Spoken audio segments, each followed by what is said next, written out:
नूरपुर एक प्राचीन राज्य जहाँ सूरज की किरणें सुनहरी चमक बिखेरती थी और रात में चांदनी झील तारों से जगमगाती थी।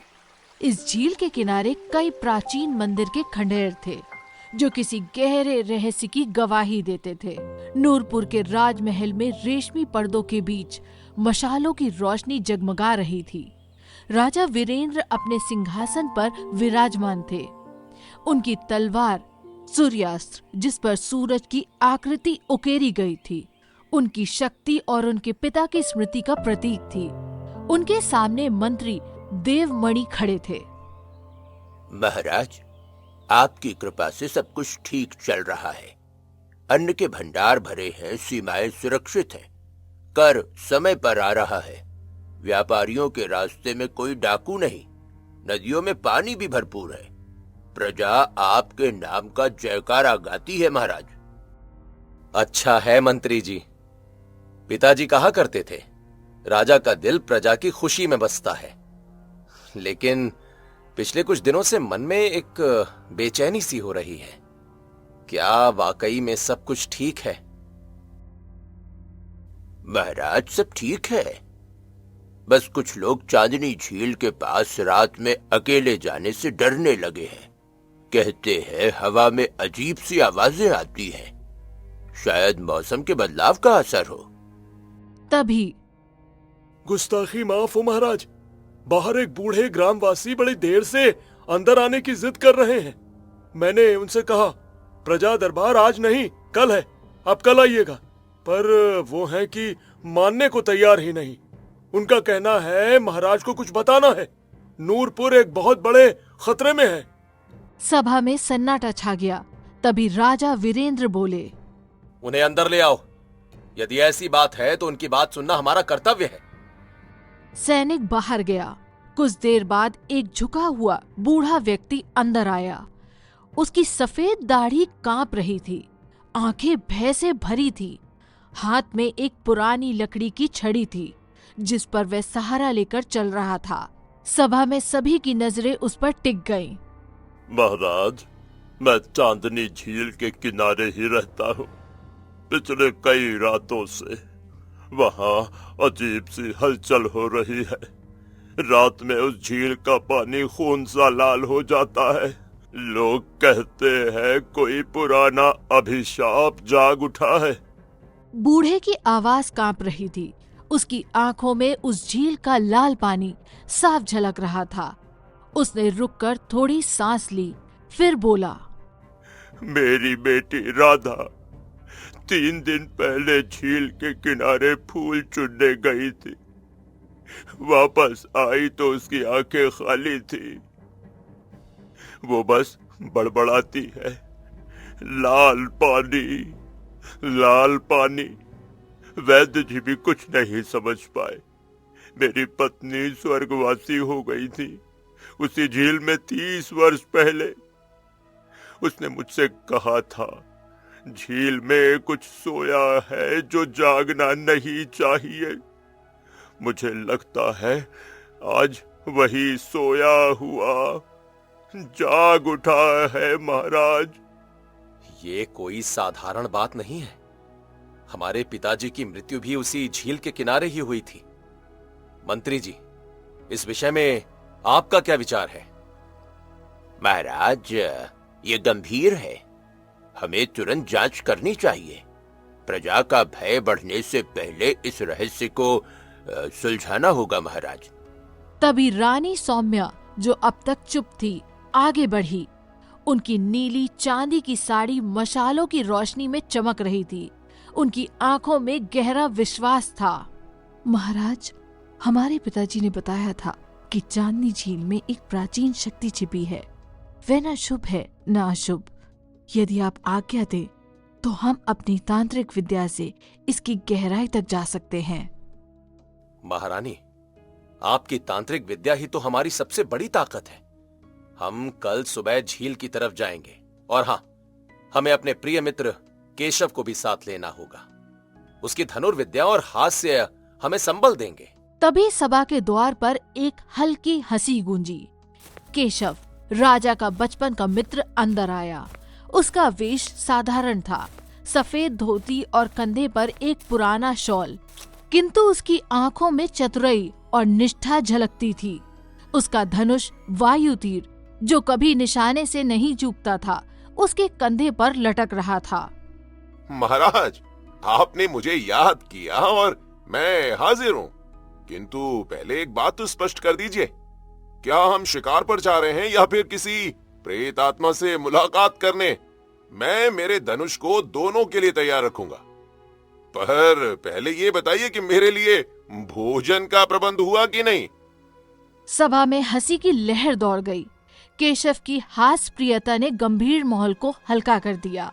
उसकी बातों में एक सादगी थी जो सभी के हृदय को छू लेती थी। केशव जी, आपकी हास्य प्रियता इस गंभीर क्षण को हल्का कर देती है, किंतु महाराज हमें सावधान रहना होगा। चांदनी झील के किनारे कई वर्षों से कोई नहीं गया, वहां खतरा भी हो सकता है। बिल्कुल मंत्री जी, आप सही कहते हैं, किंतु हम अपनी प्रजा के लिए किसी भी खतरे का सामना करने को तैयार हैं। कल भोर में हम झील की तरफ प्रस्थान करेंगे। सभा समाप्त हुई। मशालों की रोशनी धीमी पड़ने लगी और महल में एक गहरी चुप्पी छा गई। सूरज की पहली किरणों ने चांदनी झील को स्वर्णिम रंग से नहला दिया था। झील के किनारे प्राचीन मंदिर के खंडहर थे, जिनकी दीवारों पर रहस्यमय चित्र उकेरे हुए थे। वीरेंद्र, सौम्या और केशव सतर्कता से झील की ओर बढ़ रहे थे। तभी महाराज, इस झील में एक प्राचीन शक्ति का वास है। हमारे मंत्रों ने इसका आह्वान किया है। ये शक्ति ना तो पूरी तरह शुभ है, ना अशुभ। ये जैसे हमारी नियति को परख रही है। हमें सावधान रहना होगा। महारानी, आपकी बातें मेरे मन में भय पैदा कर रही हैं। ये खंडहर, ये झील और ये ठंडी हवा, मुझे कुछ ठीक नहीं लग रहा है। मेरे तीर तो तैयार हैं, पर ये बताइए, अगर कोई प्रेत निकला तो पहले कौन लड़ेगा उससे? यदि कोई प्रेत निकला तो हमारी तलवार पहले बोलेगी। केशव, महारानी, आप अपने मंत्रों से हमें मार्ग दिखाइए। हम इस रहस्य को सुलझाएंगे, चाहे इसके लिए हमें यमलोक ही क्यों ना जाना पड़े। तभी झील के पानी में हलचल हुई। एक काला धुआं उठा और उसमें एक आकृति प्रकट हुई। वहां था मायावी, एक तांत्रिक, जिसका चेहरा आधा छाया में था। उसकी आंखें सांप सी चमक रही थी और उसकी काली वस्त्रों में लिपटी देह रहस्यमयी लग रही थी। कौन है ये साहसी जो चांदनी झील के पवित्र जल को अशांत करने आया है? मैं मायावी हूँ, इस झील का रक्षक। बोलो, तुम्हारा उद्देश्य क्या है? हम नूरपुर के राजा वीरेंद्र हैं। हमारी प्रजा संकट में है और हमें विश्वास है कि इस झील में ही इसका कारण छिपा है। आप हमें सत्य बताएं मायावी, ये झील आखिर क्या रहस्य छिपाए है? राजन, सत्य की खोज आसान नहीं होती। इस झील में एक राक्षसी शक्ति कैद है, जिसे केवल चांदनी का मोती ही नियंत्रित कर सकता है। वो मोती जंगल के पार मृत्यु की गुफा में गुप्त मंदिर में छिपा हुआ है, किंतु उसे पाने के लिए तुम्हें 3 परीक्षाओं से गुजरना पड़ेगा: साहस, बुद्धि और हृदय की शुद्धता। क्या तुम इस चुनौती को स्वीकार करते हो? मायावी, आपकी बातों में सत्य की झलक है, किंतु आपकी नीयत पर हमें संदेह है। आप हमारी मदद क्यों करना चाहते हैं? इस मोती से आपका क्या स्वार्थ है? रानी, आपकी बुद्धि तीक्ष्ण है। मैं केवल झील का रक्षक हूँ और मेरा स्वार्थ इस शक्ति को नियंत्रित करना है। यदि तुम मोती चाहते हो तो मेरे साथ चलो, किंतु सावधान, बस एक गलत कदम तुम्हें मृत्यु के द्वार तक ले जाएगा। महाराज, इस मायावी की बातें मुझे किसी जाल सी लगती हैं। इसकी आंखों में कुछ छल है और मेरे तीर इस पर भरोसा नहीं करते। फिर भी यदि आप कहें तो मैं इसके साथ चलने को तैयार हूं। मायावी, आप हमें रास्ता दिखाइए। हम इन परीक्षाओं का सामना करेंगे, किंतु ये याद रखें, यदि आपने कोई छल किया तो हमारी तलवार सूर्यास्त आपका हिसाब करेगी। मायावी ने अपना सर झुका लिया और एक रहस्यमयी मुस्कान के साथ जंगल की ओर इशारा किया। वीरेंद्र, सौम्या और केशव उस अनजान रास्ते पर चल पड़े। घना जंगल, जहाँ सूरज की किरणें भी पेड़ों की घनी छांव में खो जाती थी। मायावी आगे आगे चल रहा था। उसकी काली चादर हवा में लहरा रही थी। वीरेंद्र, सौम्या और केशव सतर्कता से उसका पीछा कर रहे थे। महाराज, मुझे इस जंगल में कुछ ठीक नहीं लग रहा है। ये पेड़ जैसे हमें देख रहे हैं और ये मायावी, मुझे लगता है हमें किसी खतरे की ओर ले जा रहा है। ये मेरे तीर तैयार हैं, पर अगर कोई भूत निकला तो पहले आपकी तलवार बोलेगी, ठीक है ना? केशव, आपकी सतर्कता हमारी रक्षा करेगी।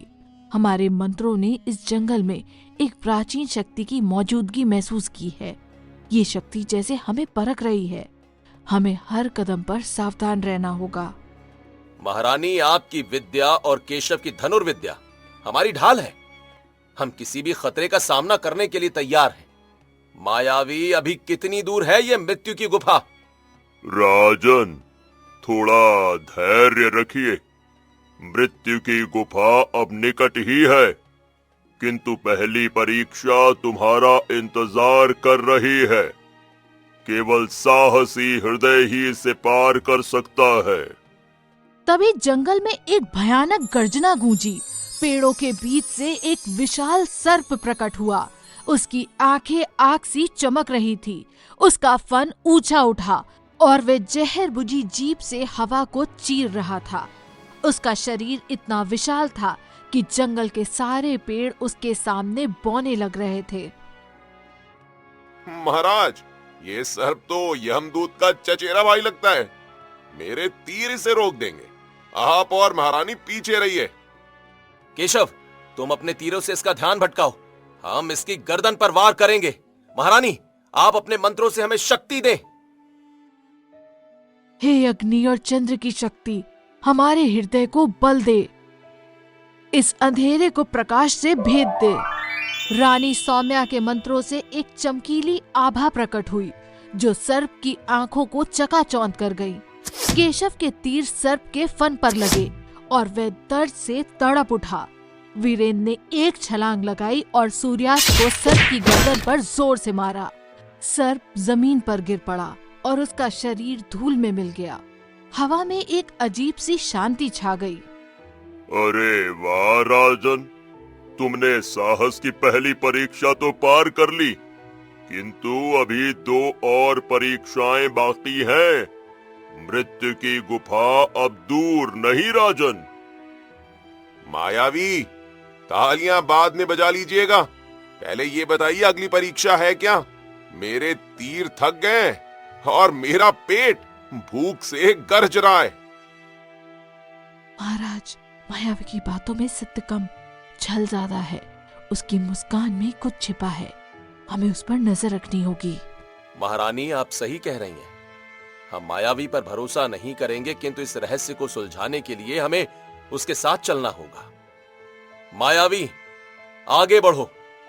मायावी ने एक बार फिर रहस्यमयी मुस्कान के साथ रास्ता दिखाया।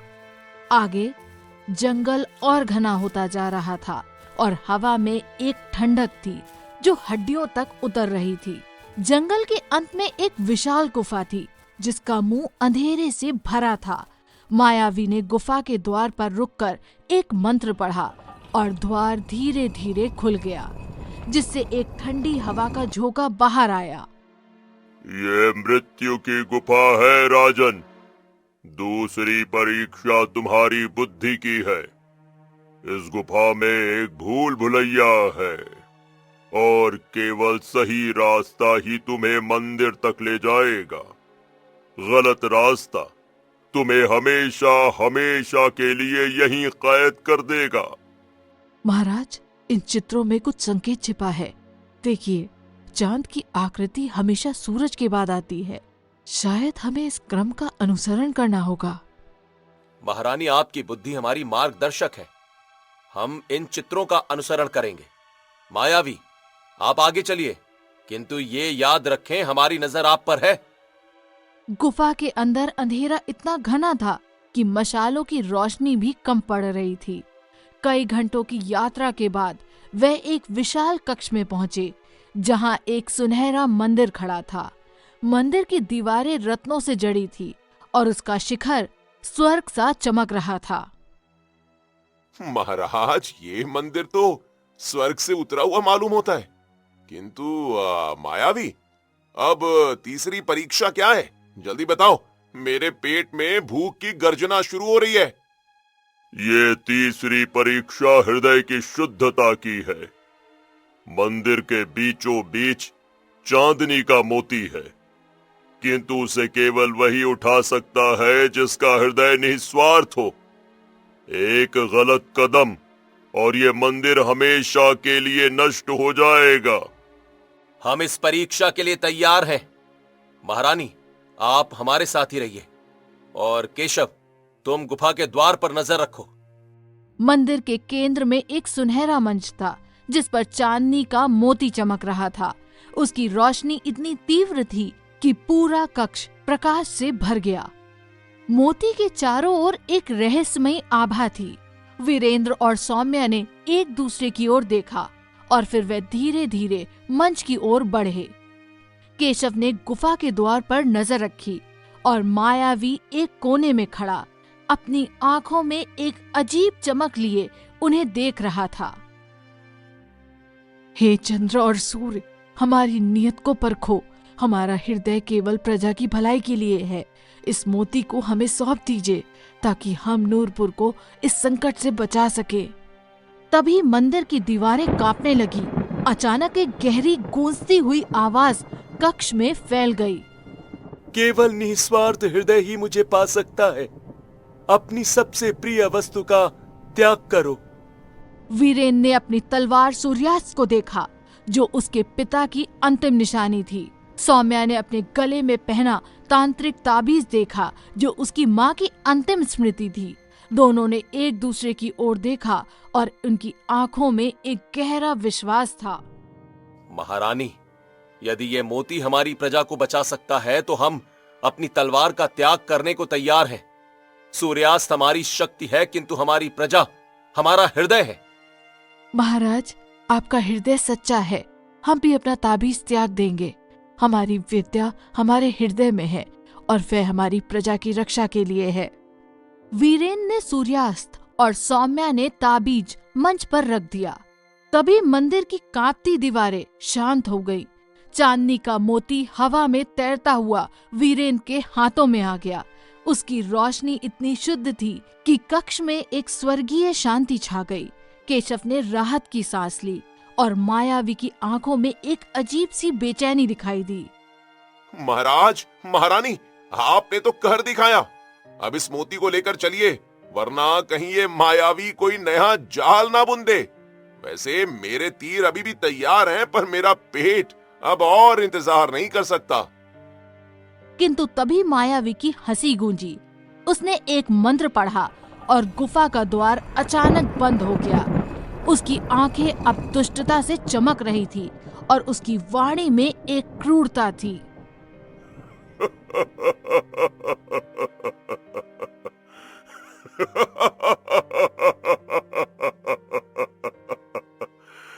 मूर्ख राजा, ये मोती मेरा है। मैं तुम्हें केवल इसलिए यहाँ लाया ताकि तुम इसे मेरे लिए ला सको। अब ये राक्षसी शक्ति को जागृत करेगा और मैं इस पूरे संसार का स्वामी बन जाऊंगा।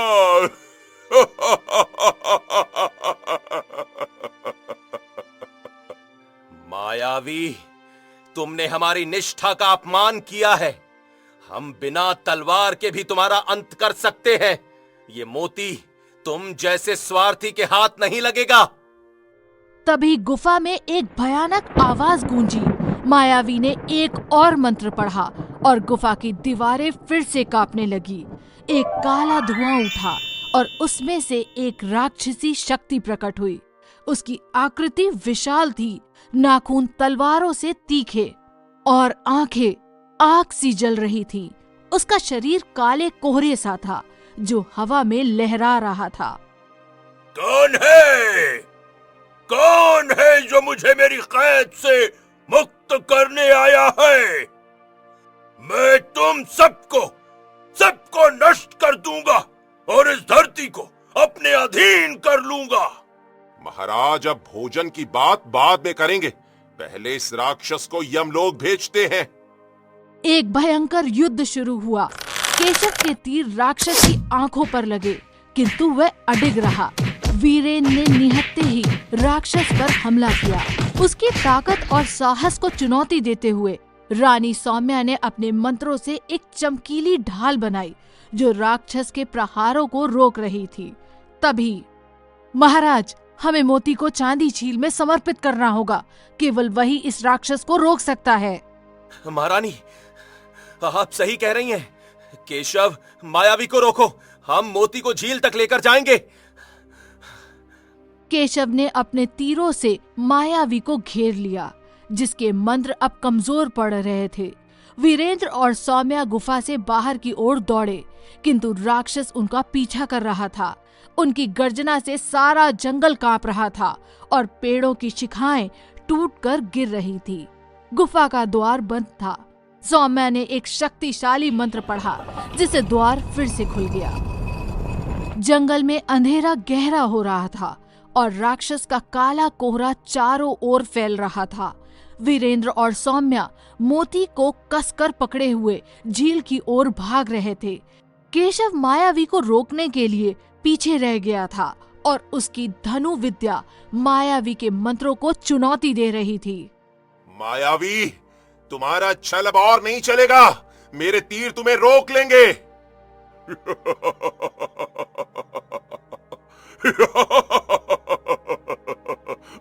अरे मूर्ख धनुर्धर, तुम मेरी शक्ति के सामने कुछ भी नहीं हो।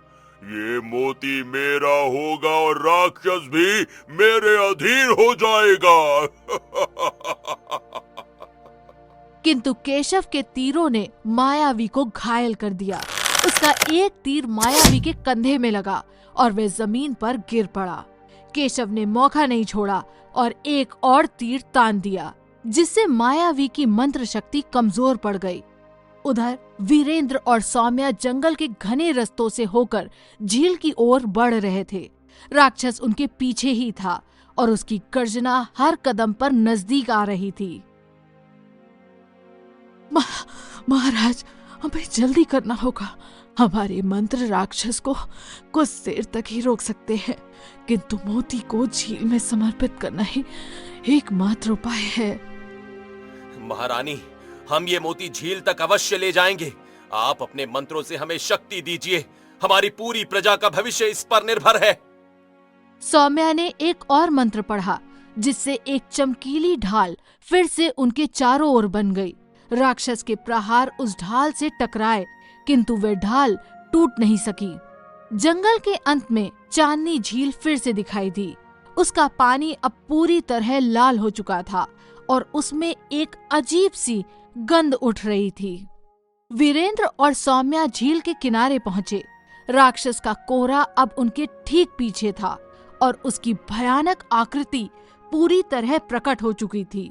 उसकी गर्जना से झील का पानी कांप रहा था। तभी केशव भी वहां पहुंच गया। महाराज, मायावी को मैंने रोक दिया, पर यह राक्षस तो मेरे तीरों से भी नहीं रुक रहा। अब क्या करें? महाराज, मोती को झील में समर्पित कर दीजिए। केशव, आप राक्षस को रोकने की कोशिश कीजिए। हमारी प्रजा के लिए हम ये बलिदान करेंगे। चांदनी झील, इस मोती को स्वीकार करो और हमारी प्रजा को इस अंधेरे से मुक्त करो। सौम्या ने एक शक्तिशाली मंत्र पढ़ा, जिससे मोती चमकने लगे। उसकी रोशनी इतनी तीव्र थी कि राक्षस पीछे हट गया। वीरेन ने मोती को झील में फेंक दिया और तभी एक तीव्र प्रकाश चारों ओर फैल गया। झील का लाल पानी धीरे धीरे चांदनी सा चमकने लगा। राक्षस चीखने लगा और उसका शरीर धीरे धीरे राख में बदल गया। महाराज, महारानी, आपने कर दिखाया। अब क्या मैं भोजन के लिए कह सकता हूँ? मेरे तीर थक चुके हैं और मेरा पेट अब चीख रहा है। केशव, तुम हमारे सच्चे मित्र हो। तुम्हारे बिना यह संभव ही नहीं था। अब तुम्हें विश्राम और भोजन दोनों मिलेंगे। महाराज, आपकी प्रजा सुरक्षित है। ये मोती इस चांदनी झील की शक्ति का प्रतीक बनकर यहाँ हमेशा रहेगा।